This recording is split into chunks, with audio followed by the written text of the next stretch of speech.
Nightcast. Stephen Lloyd Gilbreth brings you the current news from the world today and how it relates to Bible prophecy.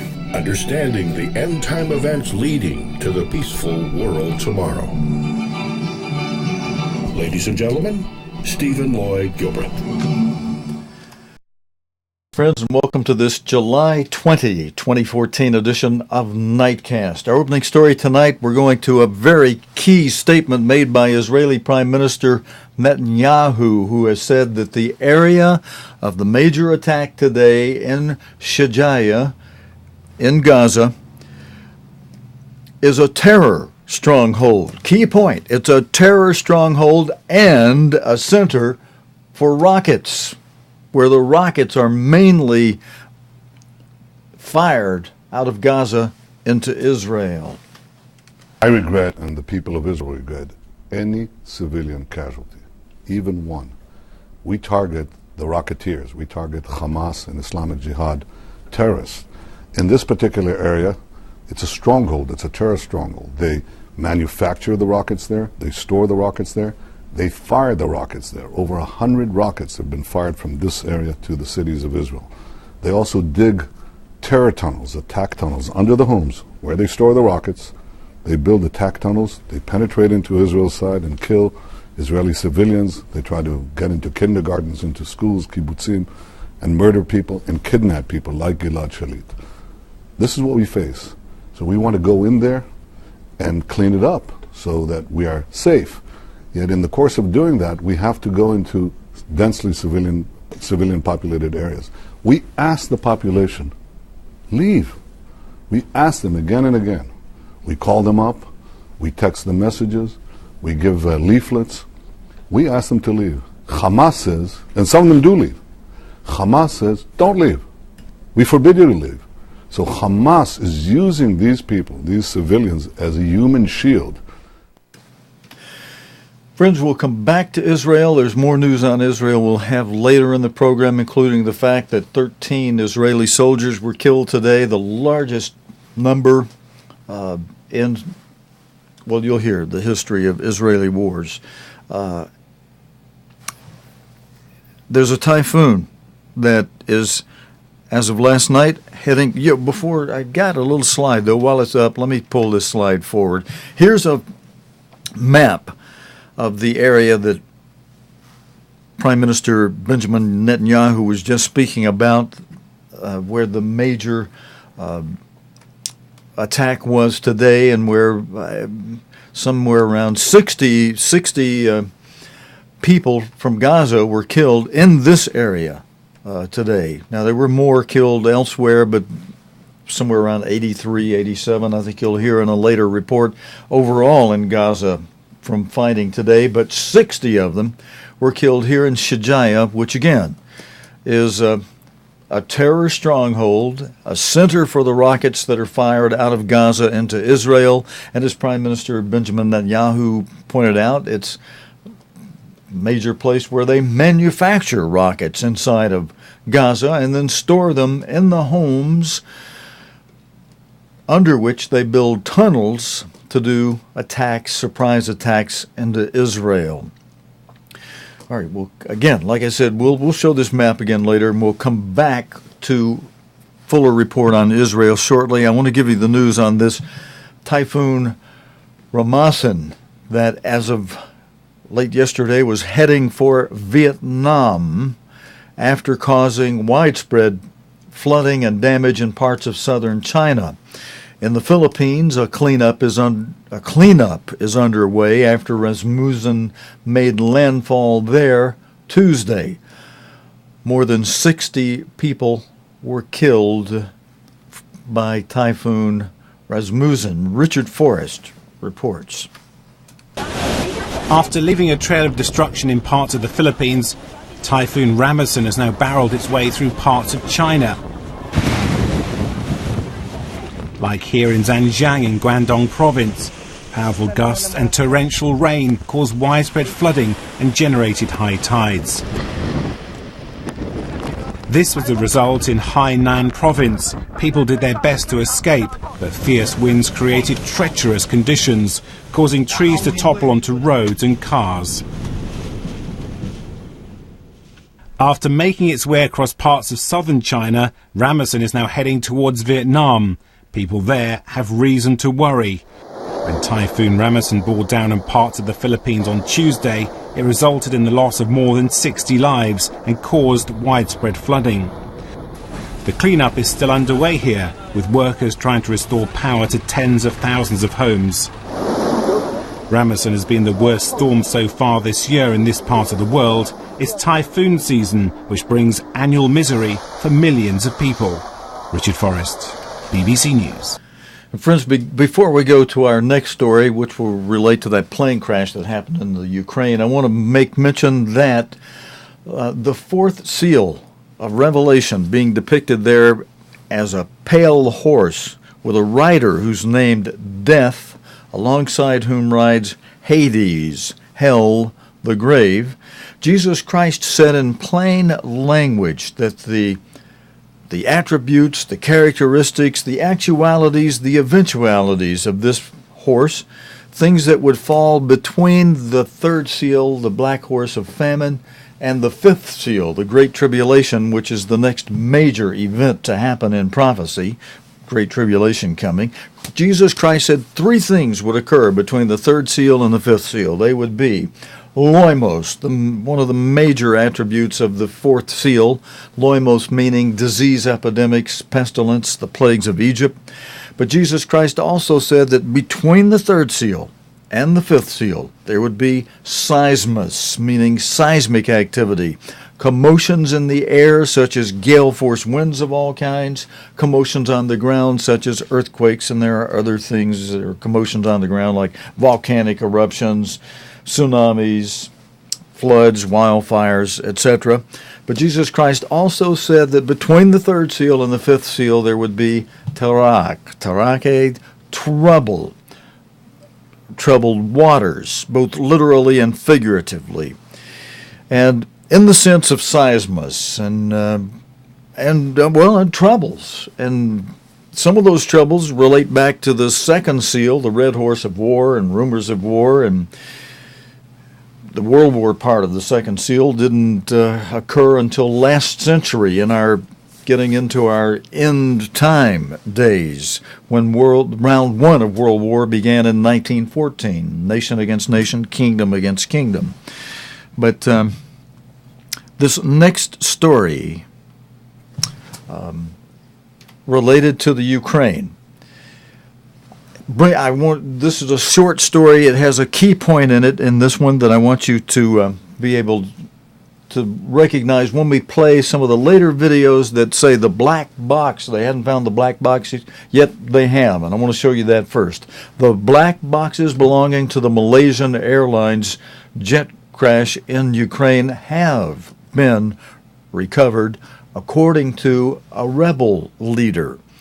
Alexander Borade said that the devices had been taken to Donetsk, the biggest rebel-held city in the east. The claim could not be verified independently, but we do have this bit of video footage on it for you, friends.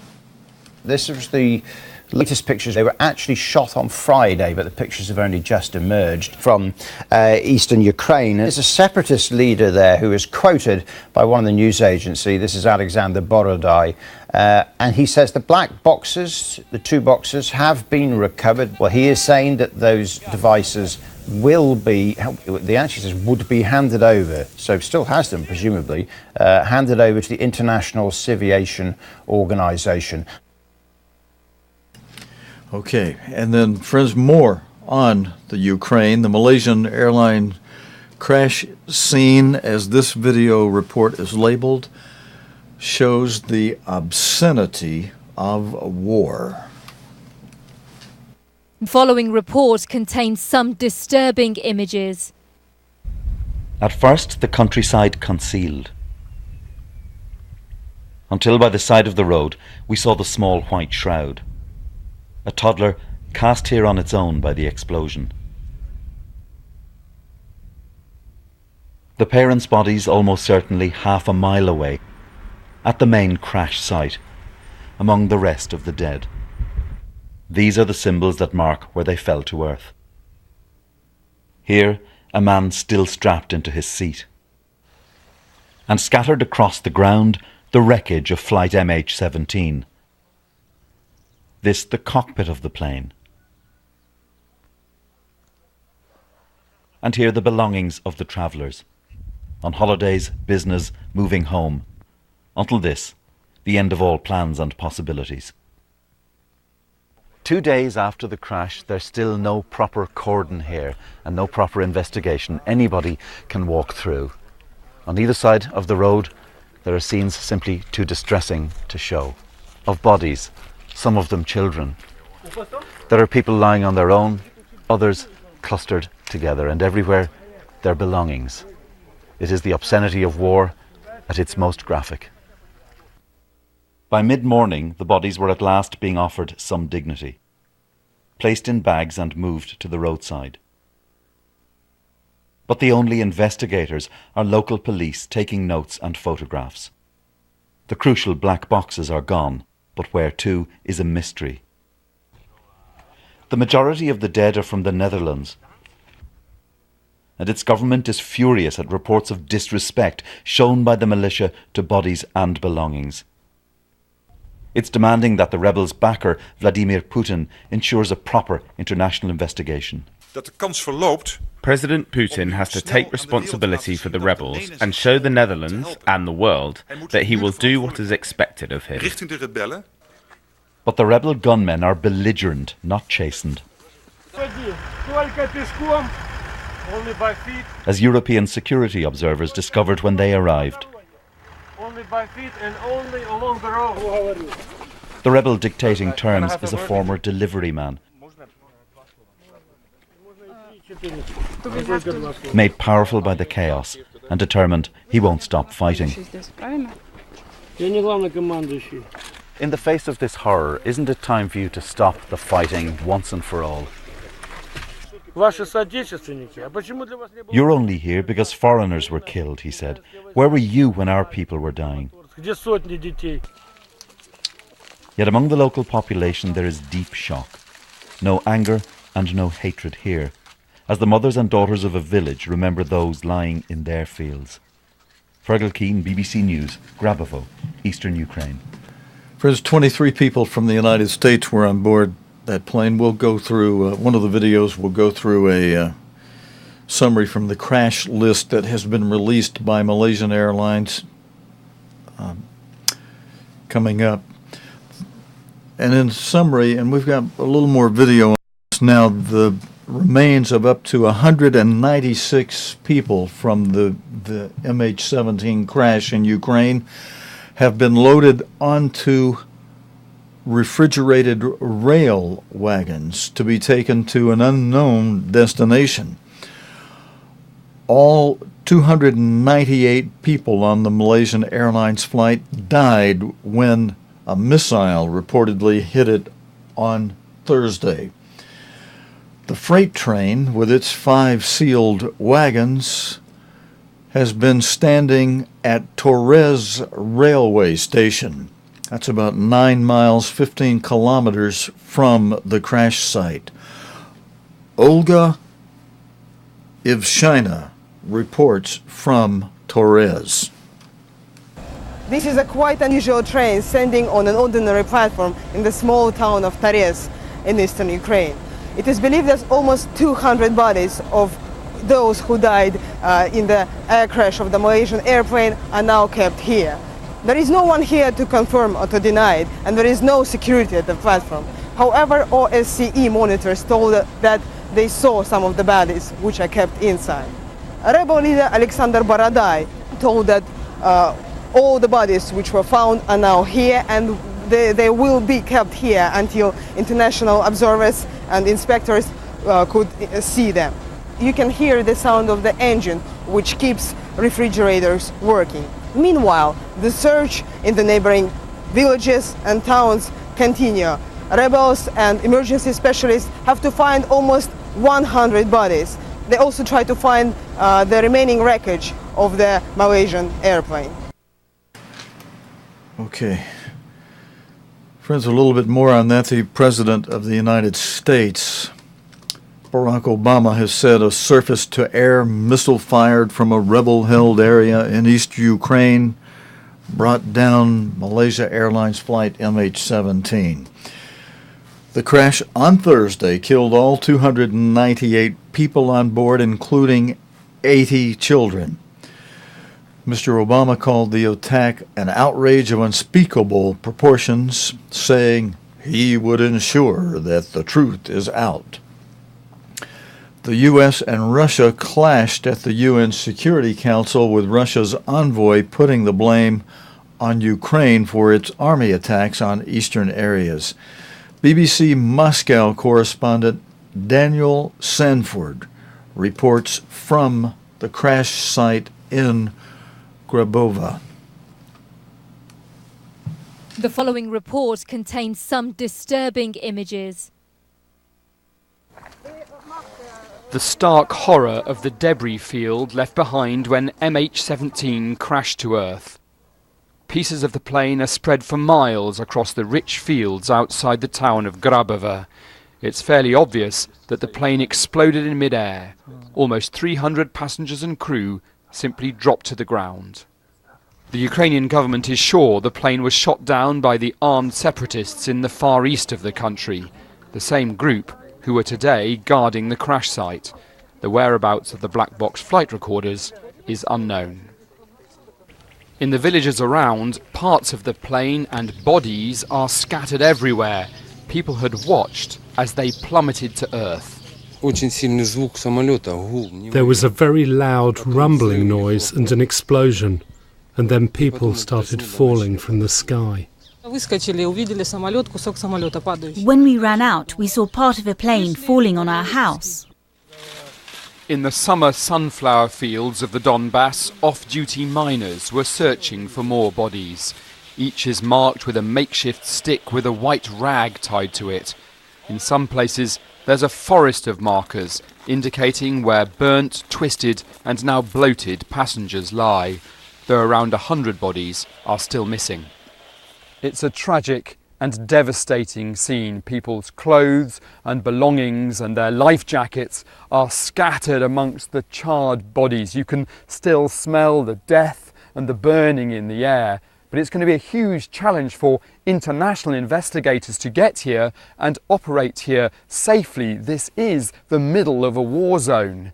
With the rebel checkpoints and the closed airspace, it's taken us around 24 hours to get here from Moscow.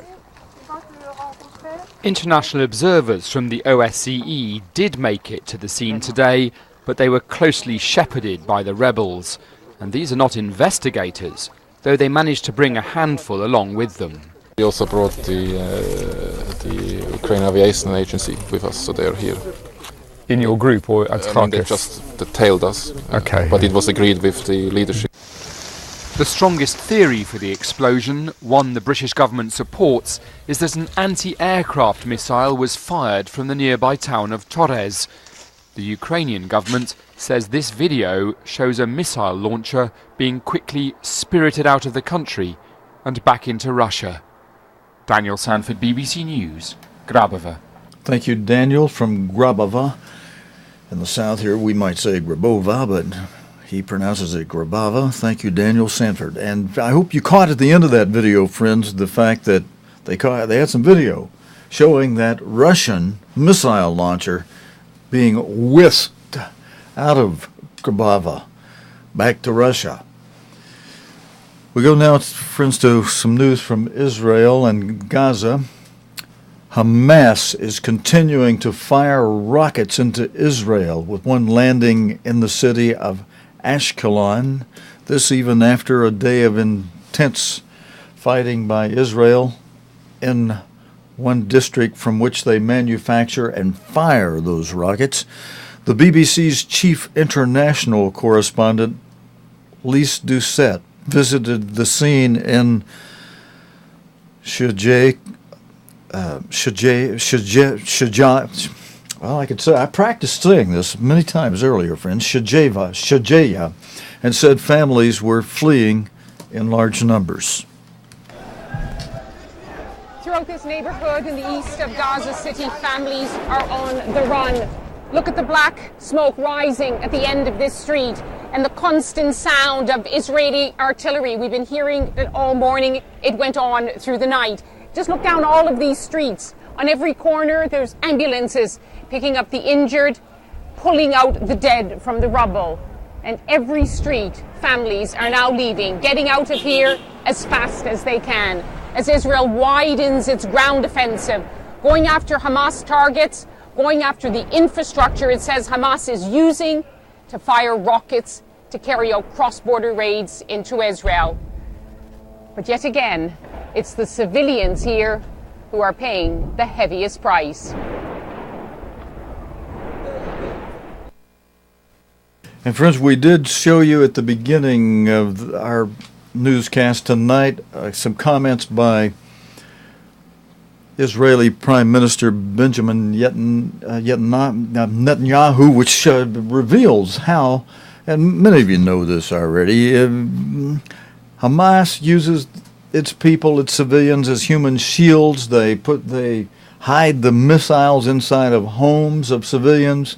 They dig the tunnels, the trenches, the tunnels that they use for attacks upon Israel. They build the entrances to those tunnels under the homes of civilians. And, you know, if people who want to stay alive, if you're a civilian, you have any sense, you get out of the main military area that your country is using against its enemy. You get out of the place where the weapons are stored, because that's a target. It's definitely a target, and Israel did give civilians advance notice. Why people are waiting to just now, like, oh, they don't believe Israel's going to come in and attack? They attack after they start fleeing after the attacks? Well, you're a little bit late. The Israeli military has stepped up its ground offensive against Hamas in the Gaza Strip. As Palestinian officials say, the death toll in Gaza is now over 300. But Israel says the ground operation is necessary to target a network of Hamas tunnels. Yesterday morning, 2 of their soldiers were killed, now 13. In the fighting from today, Lise Doucette has this report from yesterday. This is what Israel says it's targeting now, tunnels used by Hamas for cross-border raids. This Hamas video shows their men propelled grenades.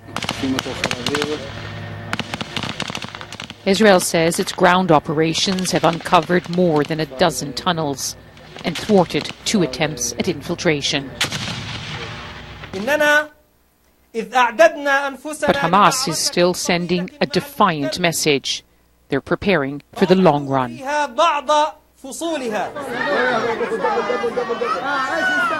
And yet again, civilians are on the front line, fleeing their homes under artillery and tank fire. Today, at this UN shelter, some families gave a new reason: IDF control. We've been told Israeli soldiers are now taking over houses close to the border. The army denies it. The number in need keeps growing. At the UN's warehouses in Gaza, they're struggling to keep up. We only had stock for about 35,000 people. We've gone through 50,000 today. We'll start running out of supplies tomorrow. And what does that mean? Well, first thing we're going to run out of is mattresses. So people arriving at the schools are going to be sleeping on the concrete. This crisis is concentrating minds around the world for an urgent ceasefire. The growing human cost of this war is pushing more mediators to come to this region. But as pressure grows for a ceasefire, both sides know that the time to achieve their military objectives is running out. And so that means that for the moment, the humanitarian crisis may only get worse. Lise Doucette, BBC News, Gaza. Friends, here's a video that shows how journalists were evacuated from the Gaza hotel. Well, those 13 soldiers were killed in several incidents overnight in and around Shejaiya. I think it shows that they ran into fierce resistance from Hamas fighters in that district. And to put it into context, losing 13 soldiers in one day. That's more than Israel lost in a 3-week military campaign, the last time it went into Gaza on the ground in 2008-2009. So it will be a big shock, that number, to Israeli society. Of course, it's considerably less, though, than the number of Palestinian civilians who've been killed in the same 24-hour period. And the Israeli Prime Minister Benjamin Netanyahu, speaking in an interview with BBC Arabic, said he regretted every single civilian casualty, but he sometimes seems to tailor his message to specific audiences. In one interview with American television, he accused Palestinians of using telegenically dead civilians for propaganda purposes. Chris Morris, there in southern Israel, thank you. And friends, now we're going to turn to some news related to events elsewhere in the world. Iran nuclear talks deadline has been extended. Anyone living in a hotel or building on the other side of the street has been... Okay, so I don't sound like I'm totally disconnected from the video. Let me explain. One of our videos got out of order here, and I had introduced Lise Doucette to be telling about how the journalists in Israel were being evacuated from the Gaza hotel, and that's a very short one. Let's go ahead and play that before we come back to the Iran nuclear talks being delayed. Here's Lise Doucette about the journalists being evacuated from the Gaza hotel. Anyone living in a hotel or building on the other side of the street has been told they're now being evacuated. We've just received a message from the Israeli Prime Minister's office that the Israeli ground offensive is about to begin. So all the journalists and anyone else staying at the beachside hotels have now gathered on this side. In the run-up to this messaging, we were hearing intense naval shelling, more missiles being fired out of the Gaza Strip into Israel, and more Israeli airstrikes here. All signs are that the war is about to get a lot worse. Okay, friends, and of course, the war between Hamas in Gaza and Israel will be continuing in the news unless possibly the upcoming talks between the United States Secretary of State John Kerry tomorrow in Cairo, Egypt, result in a ceasefire coming about. We'll see. God willing, we'll be back on tomorrow and report on that tomorrow. Now, the Iran nuclear talks deadline has been extended. Iran's nuclear program has alarmed the international community for years. It's resulted in Iran's isolation and hefty sanctions which are strangling the country's economy. The accusation that Iran is enriching uranium to produce a nuclear bomb. Iran firmly denies this and says they are trying to generate much-needed energy. It was this moment last November that produced optimism for an agreement, a deal that offered sanctions relief in return for limitations on Iran's nuclear program. But progress has been slow. Significant differences between the parties are being blamed for the delay. And now this announcement that a deadline for an agreement has been extended. While we've made tangible progress on some of the issues and have worked together on a text for a joint comprehensive plan of action, there are still significant gaps on some core issues which will require more time and effort. We will reconvene in the coming weeks in different formats with a clear determination to reach agreement on a joint comprehensive plan of action at the earliest possible moment.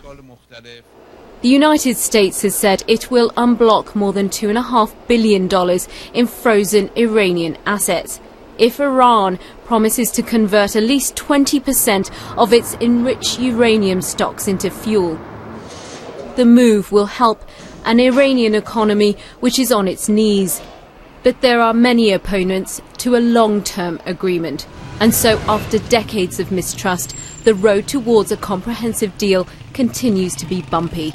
But all sides seem to continue to want to talk. Alpa Patel, BBC News. Friends, it seems strange that these talks would continue with the $2.8 billion being released to Iran. The U.S. had said it will unblock $2.8 billion in frozen Iranian funds in return for Iran continuing to convert its stocks of 20% enriched uranium into fuel.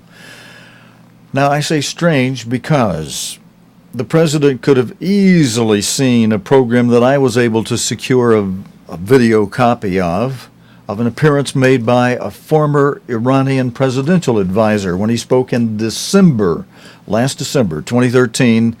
He spoke in Arabic on Syrian television, but in this video, as you'll see, we've got English subtitles at the bottom for those of you who speak English, and I certainly don't speak Arabic. So you can see what's being said in this interview. And this video, which I played in December, on December 22nd in 2013, is among the data that the NSA stores in its vast vaults of data that come across the internet.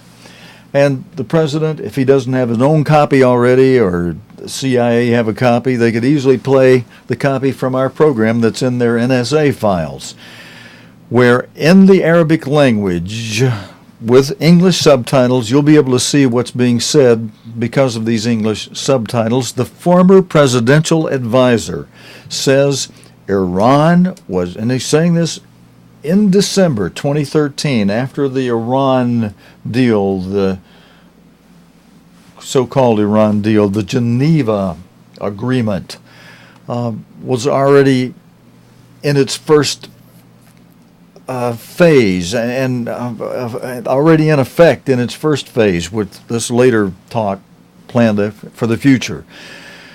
The advisor says Iran, this is again after the initial Geneva Agreement, the initial Iran deal. He says Iran was planning on annihilating Israel until a deal was struck in Geneva.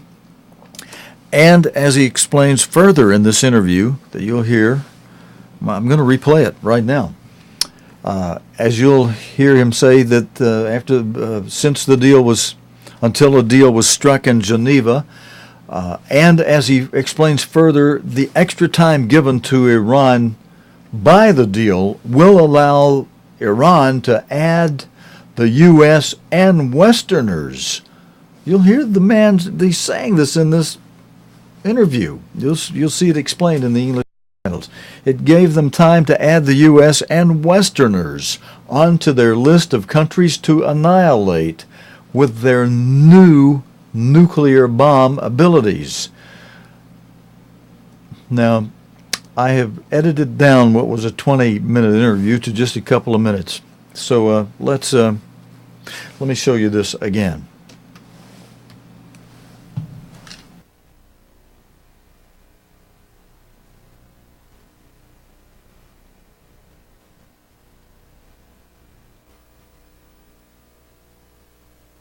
عسى الله معركة طاحنة على كل المستويات نحن والأمريكان. هذا حلف الحديبية، هذا صلح الحديبية، هذا جنيف الحديبية، سيأتي بعده فتح مكة. جنيف 3 حصلت ب3 عناوين. العنوان الأول الصبر الاستراتيجي. إيران صبرت استراتيجيا النفس الطويل، يعني 10 سنين 11 سنة وإحنا صابرين ونخطط لليوم الذي يأتي بعد ال10 سنوات، بحيث يصير عندنا كمية من اليورانيوم المخصب كبير قد ما بتنزليه. وبالمناسبة خذي هاي المعلومة، عندما يعني تتاجري مع الإيراني خصوصا بالسياسة، حتى وأنت تخرجي إنك ربحانة أنت خسرانة. طبعا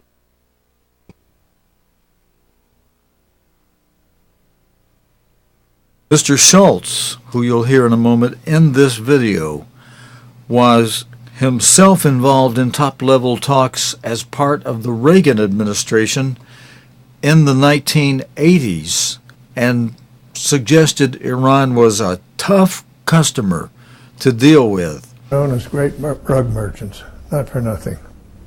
They're good at this business of smiling and encouraging on and then cutting your throat. So you have to be tough-minded, you have to be realistic. Iran is the country that's the biggest supporter of terrorism in the world. They do it directly, they do it through proxies such as Hezbollah. So they're pretty tough. You know, friends, there is some wisdom from an elder statesman, an elder spokesman. But who's listening today? Just like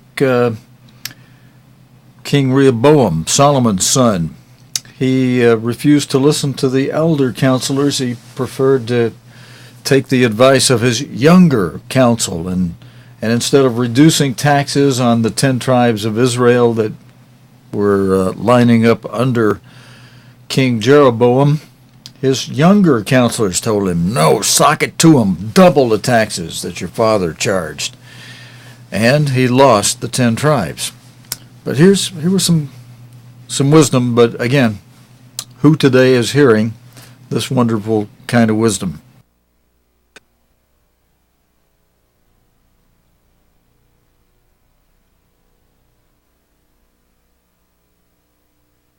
هم رفعوا درجة تقسيم اليورانيوم إلى درجة عالية جدا أكثر مما يريدون، بحيث لما خفضوا لهم طلعوا منتصرين. وهذه المملكة في طريقها إلى الانقراض، دورها انتهى. السبب لماذا؟ لأن الإيرانيين أصبحوا في البحر المتوسط. أنت بدأتي بداية ممتازة ورائعة بالتحليل حول الوضع الدولي. في تحول يوم وصل اليونان إلى سواحل المتوسط سقطت بلاد فارس 300 سنة بيد الإسكندر المقدوني. اليوم يوم يصل الإيرانيون إلى سواحل المتوسط في صور 300 عام أمامنا هزيمة للأمريكيين. Friends, I think that's probably a good place for me to come on out of there. If you would like to see the rest of that entire Syrian television interview, go back to our archive. It's 20 minutes long in our archive of December 22nd. I play the whole thing there for you. Okay. All right, kind of funny seeing that video of me on the screen behind me while I'm here live. That's from the video still playing. If you want to see the whole thing, again, you can go to the December 22nd, 2013 newscast in our archive, and the whole shebang is right there. I've got a lighter story as we get toward the end of our extended telecast for newscast for Sunday night. And this next story, I wanted to do something tonight, friends, related to the first seal of Revelation, that first seal being depicted in Revelation 6 as a white horse, which Jesus Christ described as religious deception, saying, don't let anybody deceive you. There will be many coming in my name, saying that I am Christ, and deceiving many. But hang in there with the truth. Don't be deceived. Can a robot, and this is just kind of quasi-related to the white seal in a way, the Jewish people have been described in the Bible as the keepers of the oracles of God. And this video from today's news asks the question and goes into a witty invention that someone has made. Can a robot write sacred Jewish scriptures? Actually, they're not Jewish, they're God's scriptures, but maintained as the oracles of God by the Jews.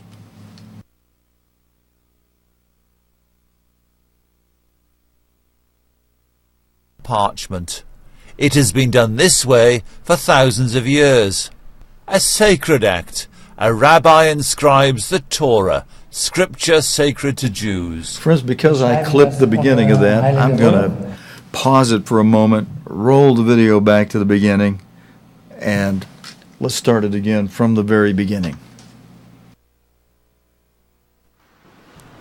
It is the most ancient of skills, writing by hand with a quill on leather parchment. It has been done this way for thousands of years. A sacred act. A rabbi inscribes the Torah, scripture sacred to Jews. Wir schreiben das unsere heilige Rolle auf eine Pergament. Pergament bedeutet eine Leder. Wir benutzen Our holy scroll is written on parchment made from calfskin, and we're using quills made from goose feathers, because these are peaceful animals. The Torah must not be written using a metal tip, because metal is used to make weapons, and weapons kill humans. The Torah is a book of peace. But now here comes technology, a computer program which writes by mechanical hand. Might the rabbi be replaced by technology? At the Jewish Museum in Berlin, this robot displays modern techniques but ignites an ancient debate. When printing arrived, scholars asked if the Torah could be printed, like this one published in 1482, rather than written by hand. In the 15th century there was a strong debate among the rabbis whether it was allowed to use printed books in liturgy, and quite easily it was decided, and quite quickly it was decided that it was not fit to do it because there was no human element concerned. The writing a Torah scroll is considered a holy craft, and the holy craft involves human involvement, and one has to concentrate while writing every single letter.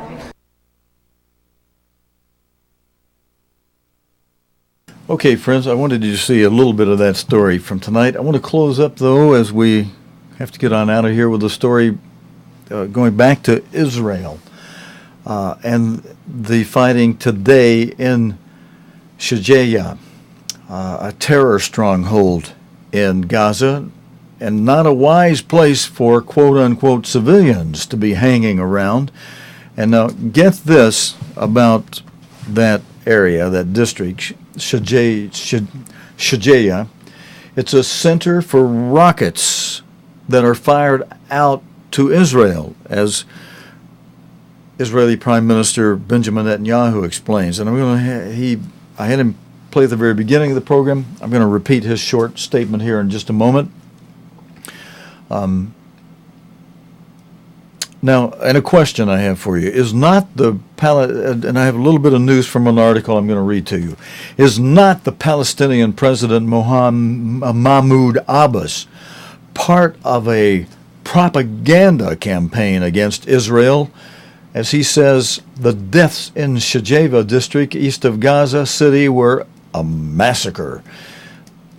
He doesn't tell you the key point in this. Again, Shejaiya is a terror stronghold in Gaza, not a wise place for quote-unquote civilians to be hanging around. And Shejaiya is a center for rockets that are fired out of Israel and even where they're manufactured. That's where most of the rockets from Gaza into Israel are being fired from.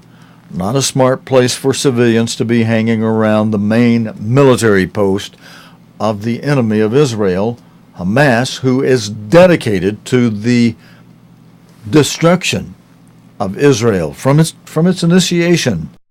Its charter says they are committed to the destruction of Israel. The BBC's Yolande Nail in Gaza City says there have been scenes of panic in Shejaiya with thousands of residents fleeing. Is it possible that those residents were unaware that the Shejaiya district is a main terrorist stronghold and the main place from which Hamas fires the rockets into Israel and where they make them? Where they fire rockets, not missiles. They are unguided and aimed into a general area of Israel where they hit where they well may, residential areas and civilians and children included. So don't go crying to me if you're too stupid to get out of the main terrorist stronghold and the military post from which the rockets are fired.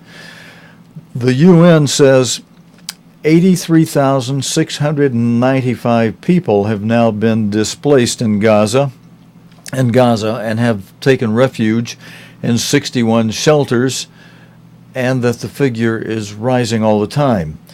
Witnesses spoke of bodies lying in the street. A humanitarian truce was agreed in the area, but lasted less than an hour, with Hamas firing rockets on into Israel during that and violating that truce time.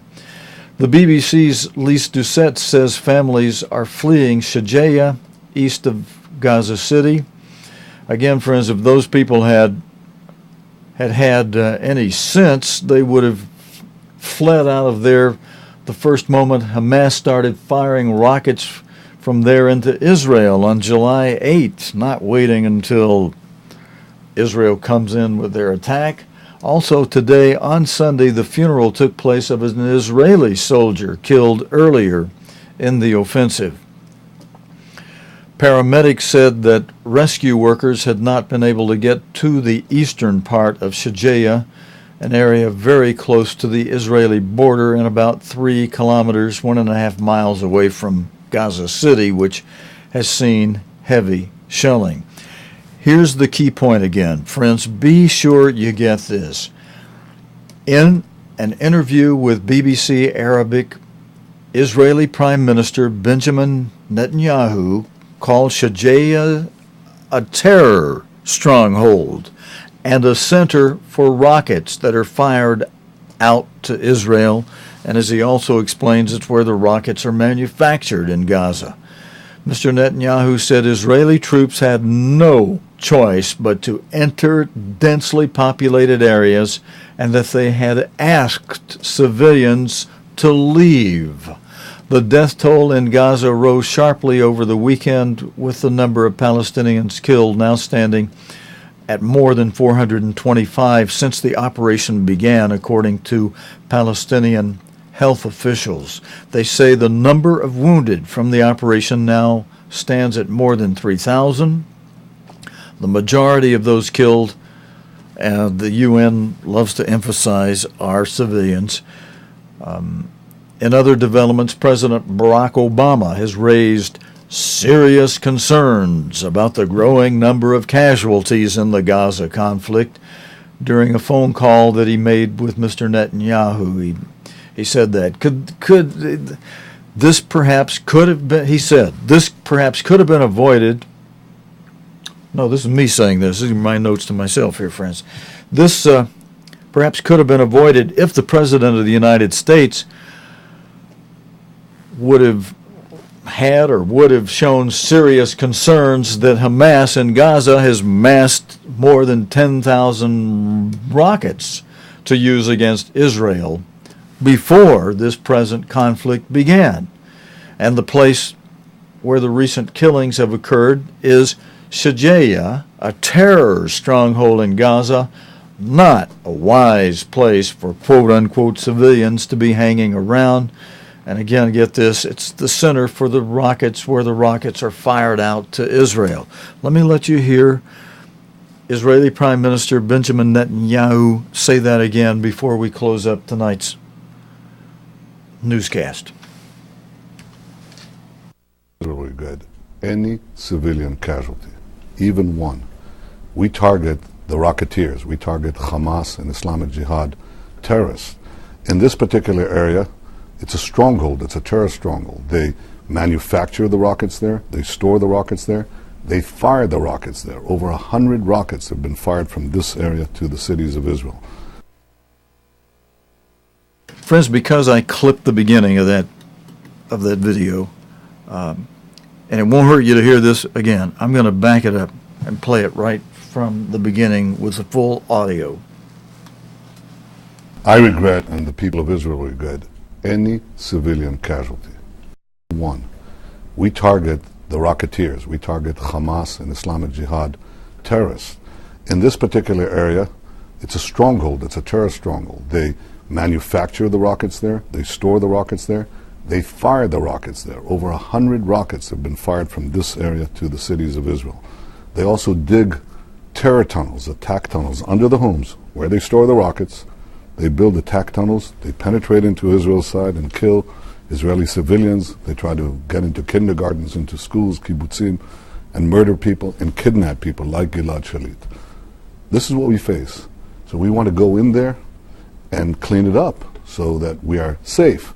Yet in the course of doing that, we have to go into densely civilian populated areas. We ask the population Leave. We ask them again and again. We call them up. We text them messages. We give leaflets. We ask them to leave. Hamas says, and some of them do leave. Hamas says, don't leave. We forbid you to leave. So Hamas is using these people, these civilians, as a human shield. Friends, I played that at the beginning of the program. I wanted to play it again toward the end of tonight's program. In fact, I want to play it tonight for the end of the program. Except I do want to mention, just make mention of this, related to the Malaysian Airlines crash in eastern Ukraine. Some of the relatives of the victims of that crash have been speaking about their lost loved ones. The passenger list released by Malaysia Airlines shows the plane was carrying 193 Dutch nationals, 43 Malaysians, 23 Australians, 12 Indonesians, and 10 Britons, 4 Germans, 4 Belgians, 3 from the Philippines, and 1 each from Canada and New Zealand. And did I mention that somewhere we have a report that 23 Americans were on board that flight as well? We'll have more on that tomorrow night, God willing, and the Creek Don't Rise. We'll be back Monday night with another edition of the day's current news related to the Bible and prophecy here on Nightcast. Until next time, friends, this is your host, Stephen Lloyd Gilbreth, saying good night, friends.